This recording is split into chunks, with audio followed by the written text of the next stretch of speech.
한번 지금까지 봐왔던 중요한 그 열왕기 상하를 보면서 중요한 계속해서 기억해야 될 부분들을 이제 PPT로 한번 보고 시작하겠습니다. 여기 보면 지금 우리가 오늘 볼 부분은 저 여호람 다음에 남유다 왕국 여호람 다음에 그 이제 왕들이 안 나와 있는데요.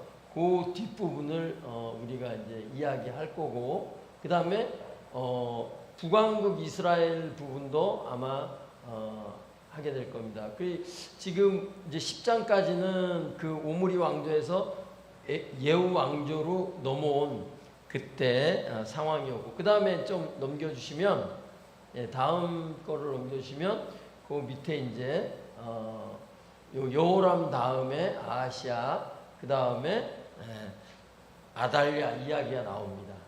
좀 복잡합니다. 자, 그 다음에 넘겨주시고, 우리가 이제 지금 볼 게 오늘 요 남유다 왕들 중에 아달랴라고 빨간 글씨로 되어 있죠. 여기서 이제 아달랴, 요아스, 아마샤, 뭐 우시아 이렇게 또 요담까지, 아하스까지 이렇게 이제 16장까지는 그렇게 되어 있고요. 그 다음에 북왕국 쪽은 보면은 이제 예후부터 시작해서 저쪽 10번 예후부터 시작해서 요아스, 여로보암 2세. 그 다음에 15장, 16장 넘어가면서 14번 이제 14대 스가랴, 살룸, 무나헴, 부가히야, 베가까지 아마 16장까지 다 이 왕들이 다 나오는 그런 상황입니다. 그 다음에 다음 장면요. 자, 여기에 보면 오늘의 이제 주인공 아달랴가 나오는데, 이 사람은 이제 아합 왕이 북왕국 아합 왕이 남유다 여호사밧 왕하고 이제 사돈을 맺는데, 거기에 누구냐면 아달랴와 여호람 왕이 혼인을 하게 됩니다. 이것은 뭐 서로 좋아서 사랑해서 혼인하는 게 아니고 정략적인, 남왕국과 북왕국이 잘 협력해서 잘 살아보자, 이제 이런 의미로 정략적 결혼을 합니다. 그리고 이제 아하시아가 죽고, 그 다음에 이제 그 아달랴가 집권을 하게 되는 그 장면부터가 오늘 11장으로 넘어가겠습니다. 자, 함께 읽겠습니다. 우선 11장 1절부터 3절까지 함께 한 목소리로 읽겠습니다. 아하시아의 어머니 아달랴가 그의 아들이 죽은 것을 보고 일어나 왕의 자손을 모두 멸절하였으나, 요람 왕의 딸 아하시아의 누이 여호세바가 아하시아의 아들 요아스를 왕자들이 죽임을 당하는 중에서 빼내어 그와 그의 유모를 침실에 숨겨 아달랴를 피하여 죽임을 당하지 아니하게 한지라. 요아스가 그와 함께 여호와의 성전에 6년을 숨어 있는 동안에 아달랴가 나라를 다스렸더라. 그 아버지 요압과 엄마 이세벨을 닮아서 이제 남왕국 유다로 시집 온 이 아달랴가 아하시아 왕이 죽고 나니까 그 모든 왕의 자손들을 죽여버립니다. 한 번에. 자, 이것은 뭐 우연히 아니면 충동적으로 그렇게 일어난 일이 아니고, 아마도 이런 상황을 대비해서 아달랴가 이런 반역을 꿈꿔왔던 것이 아닌가. 그런데 다행스럽게도 그 아하시아의 누이 여호세바라고, 그 아하시아의 아들 요아스 왕자를 다행히 유모와 함께 숨겼습니다. 요아스가 그와 함께 성전에 6년을 숨어 있다 그랬는데, 우리가 한번 생각해 보세요. 이 아달랴가 이 좋은 정치를 했겠습니까?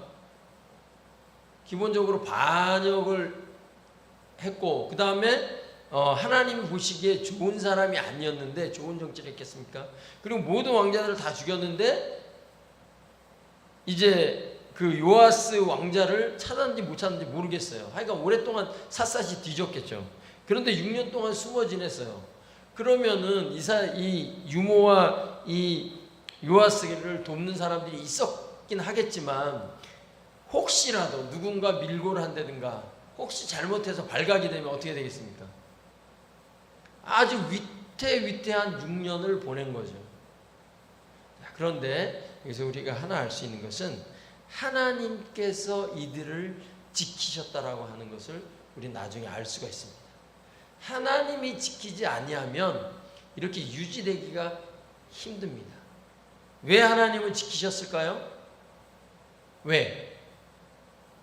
하나님은 이전에 약속을 했습니다. 사무엘하 7장 16절에 다윗과 세운 언약이 있습니다.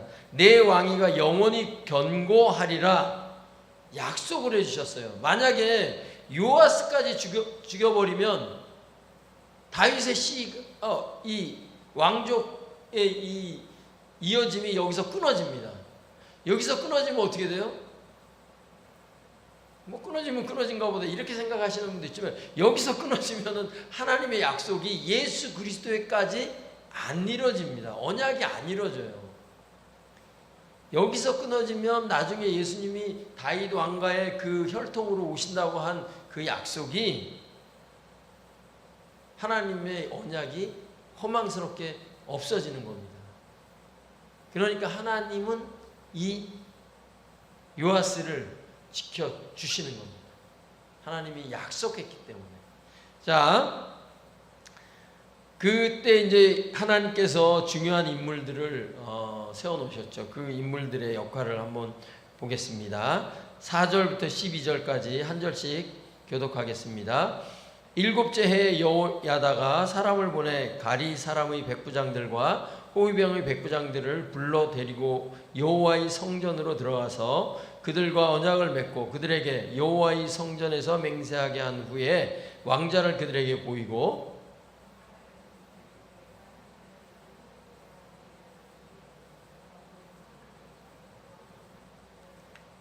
3분의 1은 스루 문에 있고 3분의 1은 호위대 뒤에 있는 문에 있어서 이와 같이 왕궁을 주의하여 지키고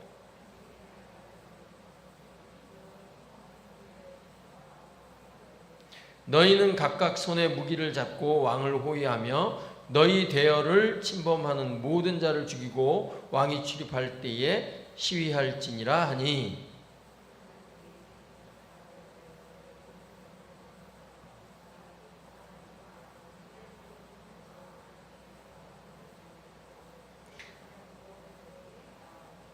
제사장이 여호와의 성전에 있는 다윗 왕의 창과 방패를 백부장들에게 주니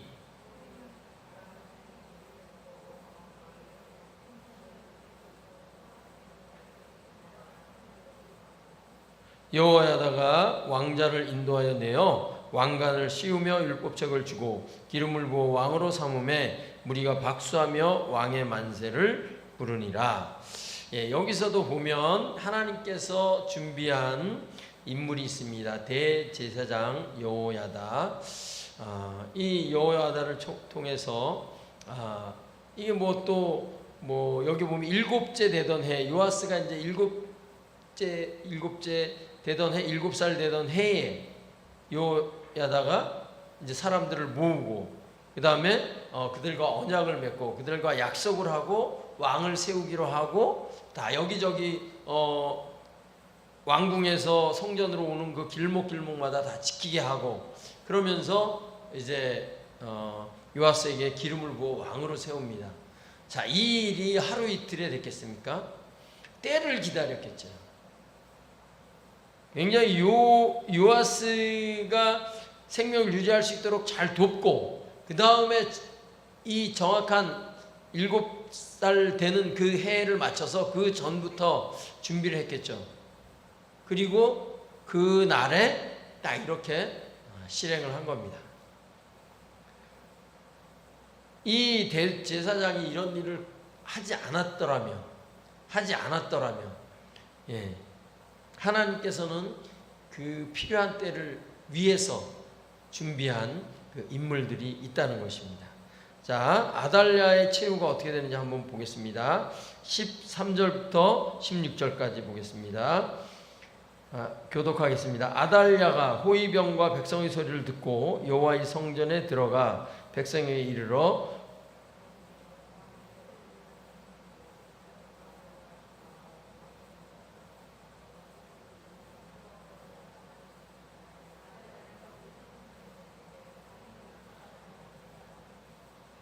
제사장 여호야다가 군대를 거느린 백부장들에게 명령하여 이르되 그를 대열 밖으로 몰아내라.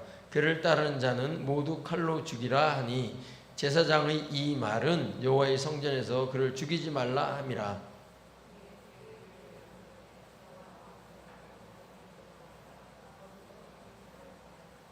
예, 결국은 아달랴가 6년 동안 통치를 하다가 이렇게 비참한 죽음을 맞게 됩니다. 자, 그래 여기 언약을 맺는 부분이 또 나옵니다. 17절부터 21절까지 한번 교독하겠습니다. 여호야다가 왕과 백성에게 여호와와 언약을 맺어 여호와의 백성이 되게 하고 왕과 백성 사이에도 언약을 세우게 하매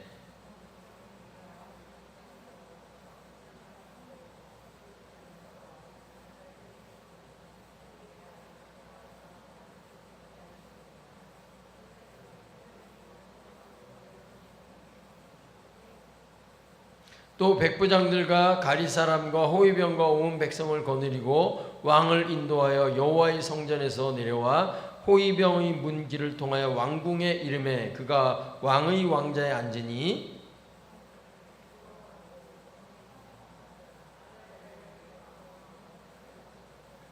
요아스가 왕이 될 때에 나이가 7세였더라. 예.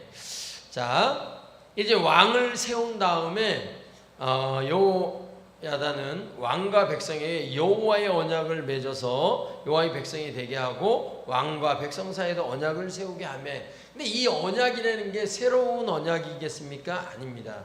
이미 하나님과 이전부터 맺어온 언약을 다시금 그들로 하여금 기억나게 하고 그 언약을 지킬 것을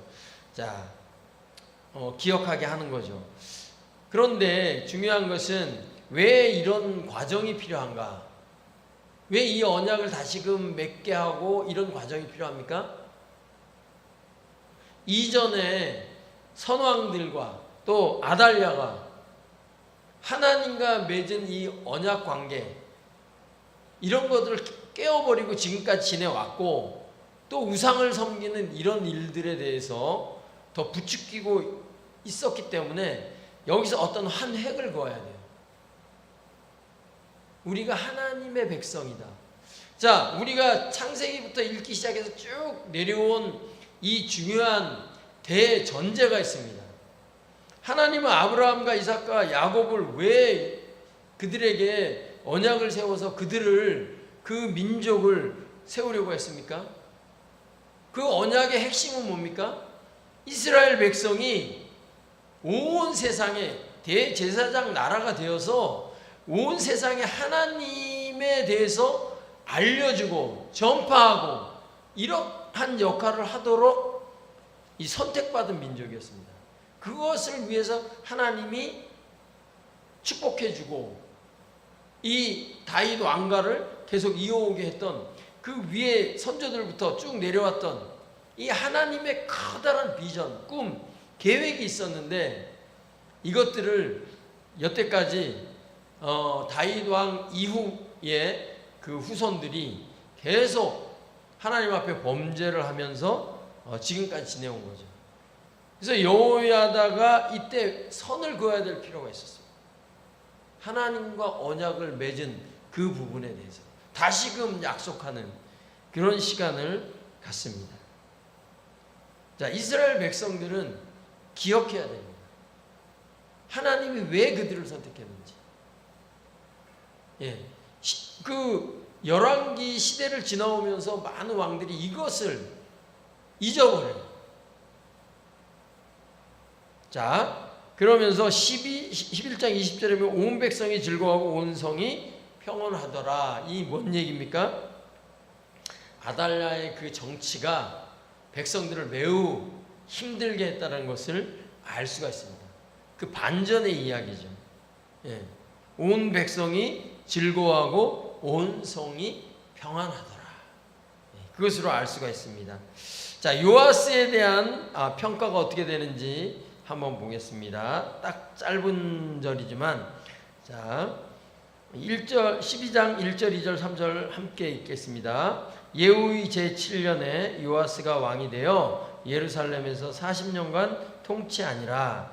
그의 어머니의 이름은 시비아라. 베엘세바 사람이더라. 요아스는 제사장 여호야다가 그를 교훈하는 모든 날 동안에는 여호와 보시기에 정직히 행하였으되 다만 산당들을 제거하지 아니하였으므로 백성이 여전히 산당에서 제사하며 분향하였더라. 예, 이렇게 요아스에 대한 짤막한 평이 있습니다. 그런데 요아스가 제사장 여호야다가 있을 때는 그 여호와 보시기에 정직히 행하였으되, 그러면 여호야다가 죽은 다음에 어떻게 됐을까요? 예, 죽은 다음에는 한번 봐야겠죠. 근데 저는 이 말씀을 읽으면서 계속해서 이 12장 3절 뿐만 아니라 그 왕들에 대한 평가가 있을 때마다 산당들을 제거하지 아니하므로 백성들이 여전히 산당에서 제사하며 분향하였더라. 이 산당에 대해서 굉장히 이제 이 신경이 쓰였어요. 예루살렘 성이 세워지기 전에도 산당에서 여호와 하나님께 예배를 드리기도 했습니다. 그런데 그때의 산당의 의미와 지금 여기서 말하는 산당의 의미는 많이 달라졌습니다. 예. 주로 이 산당에서 이 후반기로 넘어오면서 변질이 되기 시작했습니다. 그래서 거기서 이방신을 섬기고 우상을 섬기는 그러한 곳으로 변질되기 시작했습니다. 그때 이제 우리가 다음 주에 뭐 또 볼 텐데 히스기야 왕은 그 산당을 다 제거하거든요. 네, 그래서 이 산당이 계속 걸림돌이 되고 있습니다. 자, 성전을 이제 유지 보수하는 문제에 대해서 나옵니다. 12장 4절부터 8절까지 교독하겠습니다. 요아스가 제사장들에게 이르되 여호와의 성전에 거룩하게 하여 드리는 모든 은 곧 사람이 통용하는 은이나 각 사람이 몸값으로 드리는 은이나 자원하여 여호와의 성전에 드리는 모든 은을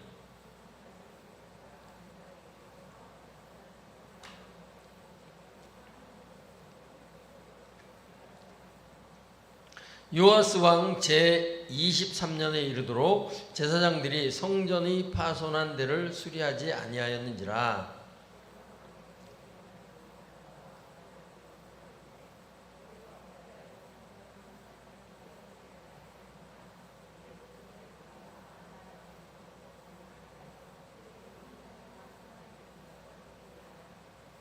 제사장들이 다시는 백성에게 은을 받지도 아니하고 성전 파손한 것을 수리하지도 아니하기로 동의하니라.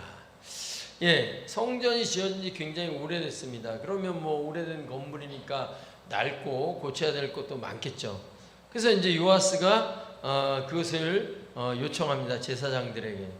그러나 자, 이제 요아스가 7살 됐을 때 왕이 되었는데 23년이 됐습니다. 꽤 이제 오랜 시간 지났죠. 그렇게 지날도록 제사장들이 성전에 파손한 데를 수리하지 않습니다. 여기서 이제 무엇을 느낄 수가 있냐면 이 성전에서 일하는 제사장들이나 그 일하는 사람들이 굉장히 나태해졌다. 하나님의 성전을 보수할 곳이 있는데 백성들이 드리는 은이 여러 가지 은이 있는데 그것은 받아 챙기면서 성전은 수리하지 않았다라는 것을 우리가 알 수 있습니다. 자, 그래서 이제 왕이 명령을 하니까 여호야다가 어떻게 구체적으로 실행을 하게 됐는지 우리가 한번 보겠습니다. 9절부터 16절까지 한번 보겠습니다. 제사장 여호야다가 한 궤를 가져다가 그것의 뚜껑에 구멍을 뚫어 여호와의 전문 어기 오른쪽 곧 제단 옆에 두매 여호와의 성전에 가져오는 모든 은을 다 문을 지키는 제사장들이 그 궤에 넣더라.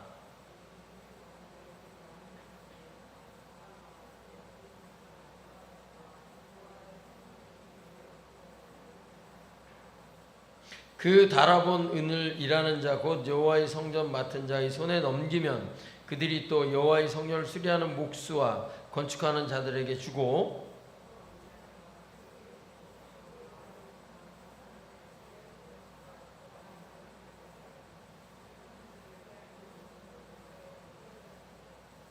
여호와의 성전에 드린 그 은으로 그 성전의 은대접이나 불집게나 주발이나 나팔이나 아무 금그릇이나 은그릇도 만들지 아니하고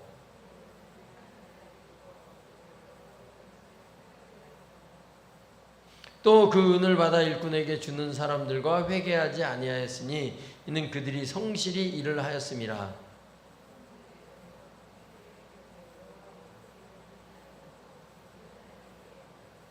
예, 여기서 이제 왕의 명령을 받은 여호야다가 구체적으로 성전 궤를 두고 거기에 은을 사람들이 가져오면 제사장들이 두고 그것이 다 차게 되면 왕의 서기와 대제사장이 올라와서 성전에 있는 그 계산을 은을 계산하여서 이렇게 자루에 넣고 봉하고, 자, 이런 일들이 이제 변화가 일어났습니다.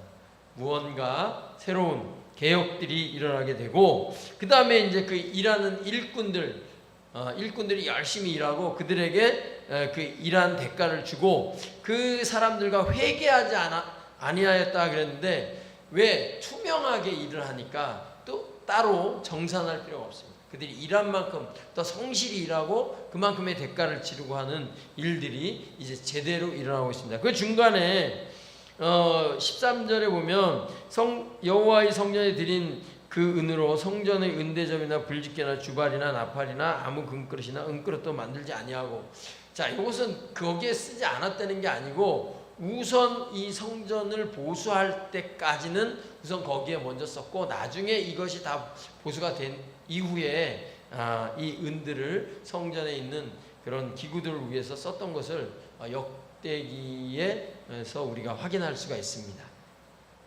자, 이렇게 이제 요아스가 그 정치를 해나가는 상황에 자, 위기가 찾아옵니다. 자, 17절부터 21절까지 한번 보겠습니다. 그때에 아람 왕 하사엘이 올라와서 가드를 쳐서 점령하고 예루살렘을 향하여 올라오고자 하므로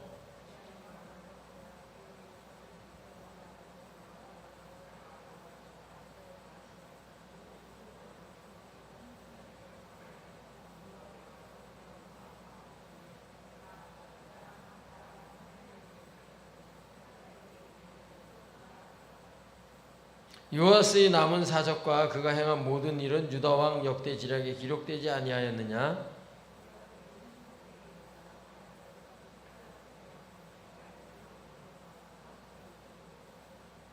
그를 쳐서 죽인 신복은 시므앗의 아들 요사갈과 소멜의 아들 여호사바드였더라. 그는 다윗성에 그의 조상들과 함께 장사되고 그의 아들 아마샤가 그를 대신하여 왕이 되니라.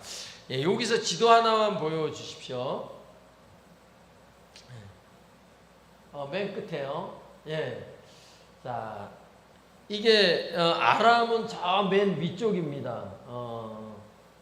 북쪽 위쪽인데 거기서부터 이제 이렇게 쳐들어와서 남쪽으로 해서 요 가드에 지금 남왕국을 침공을 합니다. 이 아람이 남왕국만 침공한 것이 아니라 북왕국 이스라엘도 침공을 하는데, 자, 우리가 여기서 한번 볼 때에 우리 역대 왕들이 이렇게 그 성전에 있는 성물들, 그 다음에 뭐 곳간에 있는 금들을 다 가져다가 바치는 경우들이 있었고, 하나님만 의지해서 승리하는 경우가 있었는데, 불행하게도 우리 이 요아스 왕은 그냥 갖다 바치는 걸로 끝맺음을 했습니다. 아까 이야기했죠. 여호야다가 살아있을 때 그 가르침을 받아서 하나님 앞에 정직하게 행했는데, 여호야다가 죽은 이후에 아하스 왕은 믿음 없이 이렇게 행하는 것을 볼 수가 있습니다.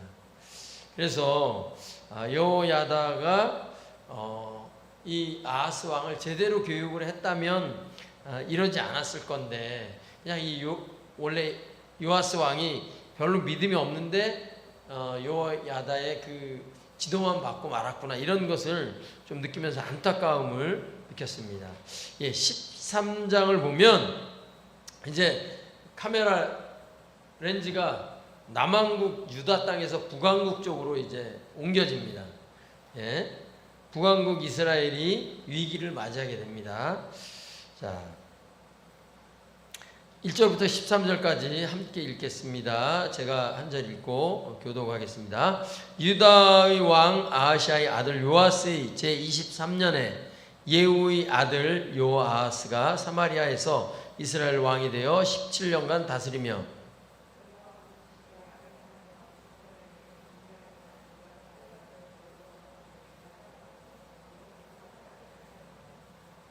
여호와께서 이스라엘에게 노하사 늘 아람 왕 하사엘의 손과 그의 아들 베나다의 손에 넘기셨더니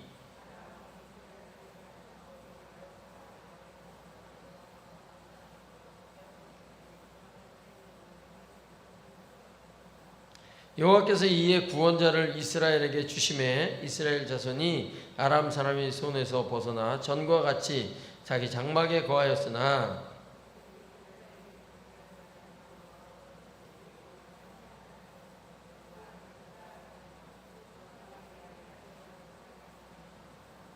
아람 왕이 여호아스의 백성을 멸절하여 타작마당의 티끌같이 되게 하고 마병 50명과 병거 10대와 보병 10,000명 외에는 여호아스에게 남겨두지 아니하였더라.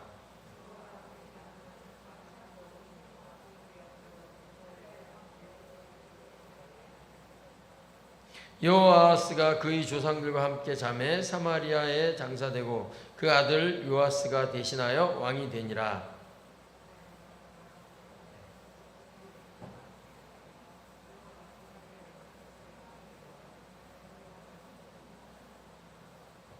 여호와께서 보시기에 악을 행하여 이스라엘에게 범죄하게 한 느밧의 아들 여로보암의 모든 죄에서 떠나지 아니하고 그 가운데 행하였더라.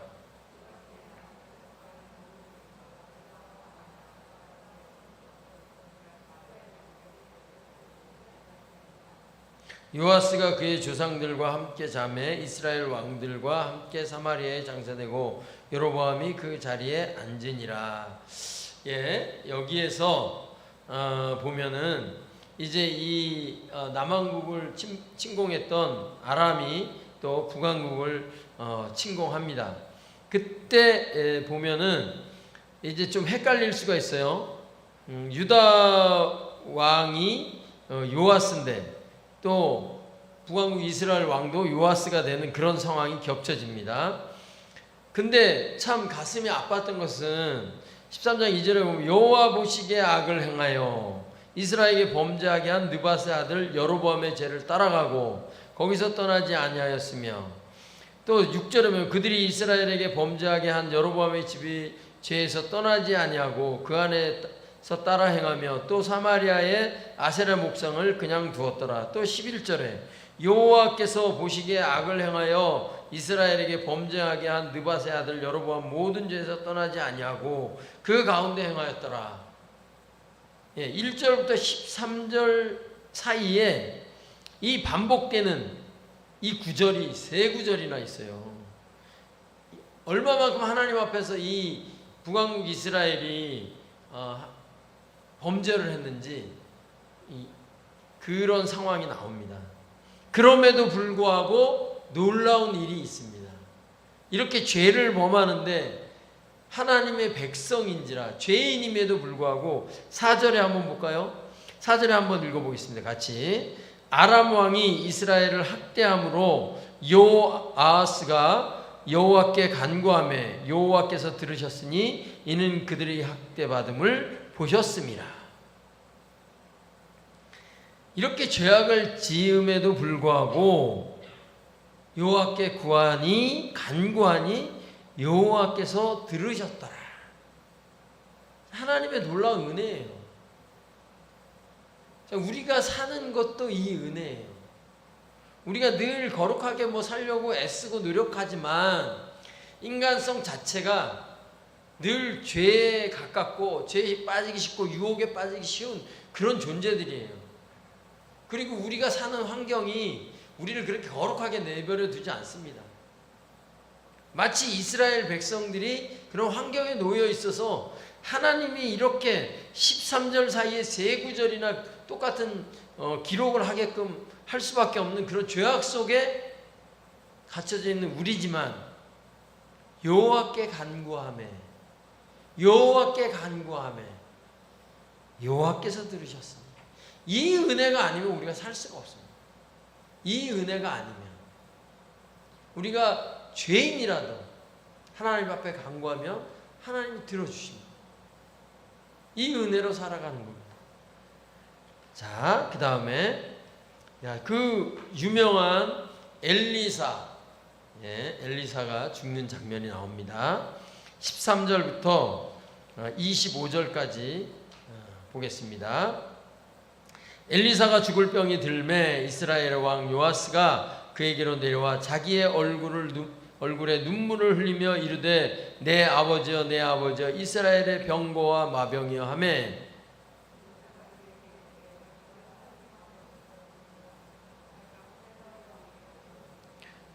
또 이스라엘 왕에게 이르되 왕의 손으로 활을 잡으소서 하매 그가 손으로 잡으니 엘리사가 자기 손을 왕의 손 위에 얹고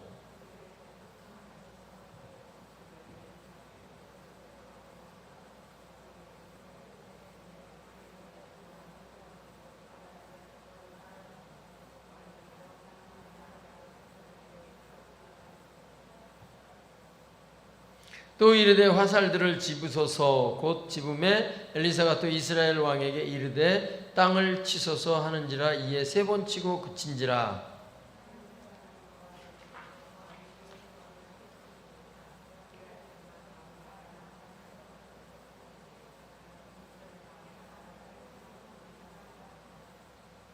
엘리사가 죽으니 그를 장사하였고 해가 바뀌매 모압 도적대들이 그 땅에 온지라.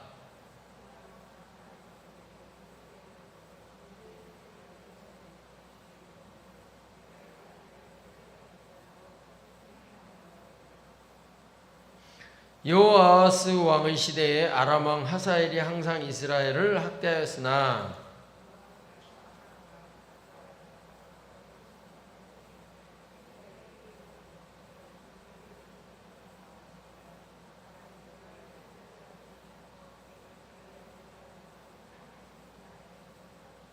아람의 왕 하사엘이 죽고 그의 아들 베나닷이 대신하여 왕이 되매 여호아스의 아들 요아스가 하사엘 아들 베나닷 손에서 성읍을 다시 빼앗았으니 이 성읍들은 자기 부친 요아스가 전쟁 중에 빼앗겼던 것이라. 요아스가 베나닷 3번 쳐서 물리치고 이스라엘 성읍들을 회복하였더라. 예, 아멘. 여기에 보면 엘리사가 이제 마지막에 죽으면서 죽었는데 죽기 전에 그 요아스가 찾아가서 그 희망을 주고 또 그 땅을 치라고 해서 땅을 3번 쳤는데 혼이 나잖아요.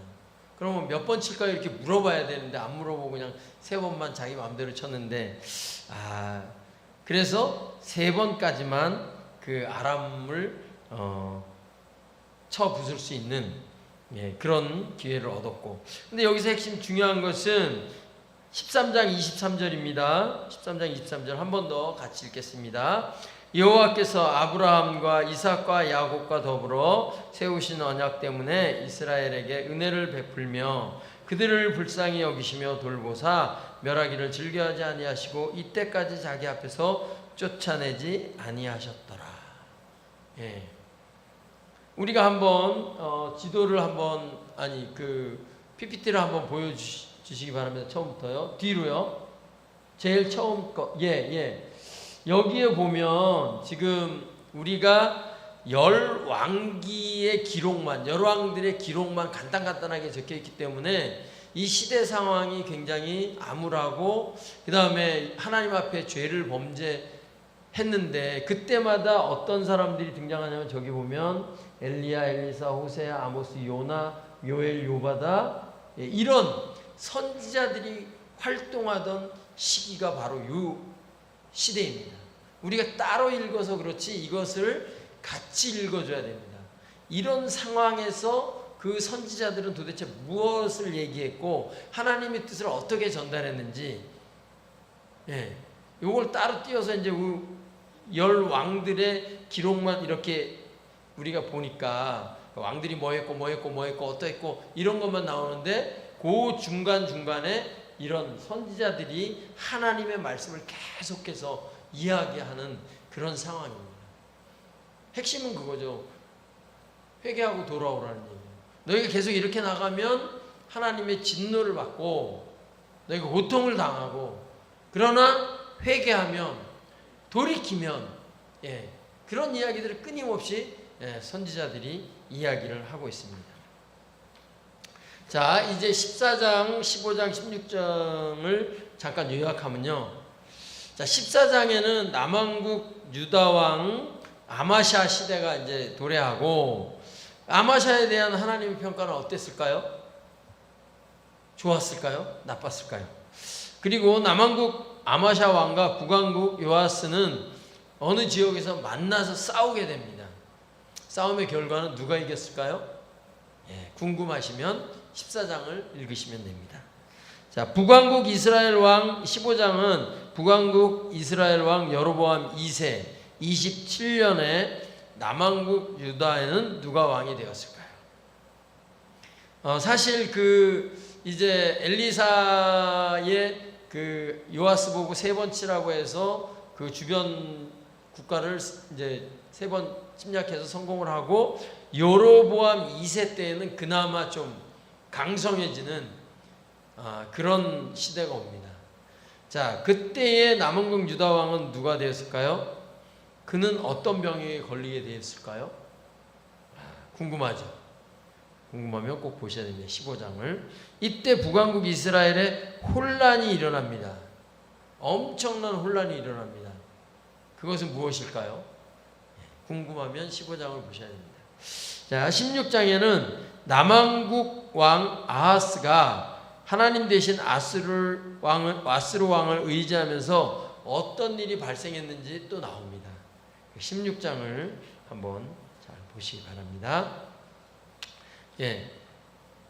이렇게 이스라엘 왕들의 이 기록을 또 보면서 거기에 하나님의 마음을 시원하게 해줄 그런 왕들이 별로 없었습니다.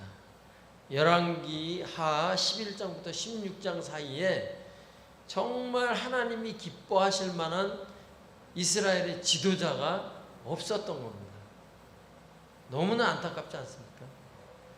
다윗 왕족의 씨가 대가 끊어질 만한 그런 위기도 있었는데, 그때 하나님이 지키지 않았다면, 또 하나님께서 선조들에게 하신 그 약속의 말씀으로 이 이스라엘을 돌보지 아니하였다면